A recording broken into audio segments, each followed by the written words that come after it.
Guys আপনাদের ইচ্ছা পূরণ করার জন্য প্রথমবারের মতো পার্পল শেড বান্ডেল পরে গেম প্লে করতে আসছিলাম। আর প্রথমে একটা হ্যাকার পরপর দুজনকে নক করে দেয়। এখানে চৌধুরী ভাই রিভেঞ্জ নিতে আসছিল, কিন্তু অন্য একটা স্কোয়াড চৌধুরী ভাইকে মেরে ইমোটা দেখাই দিল। ভাই 7 ইয়ার্স ওল্ড আচ্ছা, তুমি হয়তো বা চেনো না আমি কে। তো এদের ভিতরে আবার একটা স্টিমারও ছিল।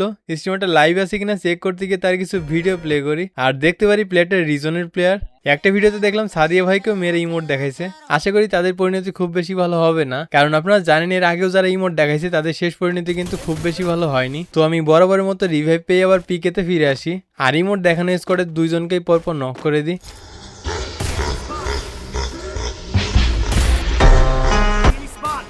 এটা এটা এটা ইমোট দিছিল, কিন্তু ওরা তিনজন ইমোট দেখাইছিল, তাহলে রিভেঞ্জ এখনো বাকি আছে। আর ইন্টারেস্টিং ব্যাপার হলো এই ম্যাচে কিন্তু তেমন একটা বডি শট মারিনি, প্রায় সবই হেডশট মারছি। তো যাই হোক এরপর দূরে একটা এনিমি দেখতে পাই আর ভাবলাম তাকে স্কোপিং ট্রাই করব। এই শটটা আপনারা চৌধুরী ভাইয়ের ক্যাম্প থেকে দেখলে মজাটা বেশি পাবেন। ওরে এটা কি ছিল ভাই। তো যাই হোক এরপর একটা এনিমি রিভাইভ করতে আসছিল। এরপর এখানে একটা স্কোয়াড আমাদের উপর রাশ করে দেয়। প্রথমে একটাকে হেডশট দিয়ে দিই, তারপর আরো দুইটা এনিমি ছিল, তো তাদেরকে কিভাবে মারি দেখেন।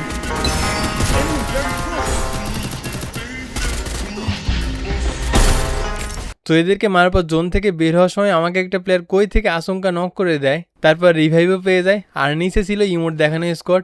প্রথমে একটাকে নক করে দিই আর বাকি ক্লিপটুকু চৌধুরী ভাইয়ের কাছ থেকে দেখে। এটা এটা এটা এটা ইমোট দেখাছিল।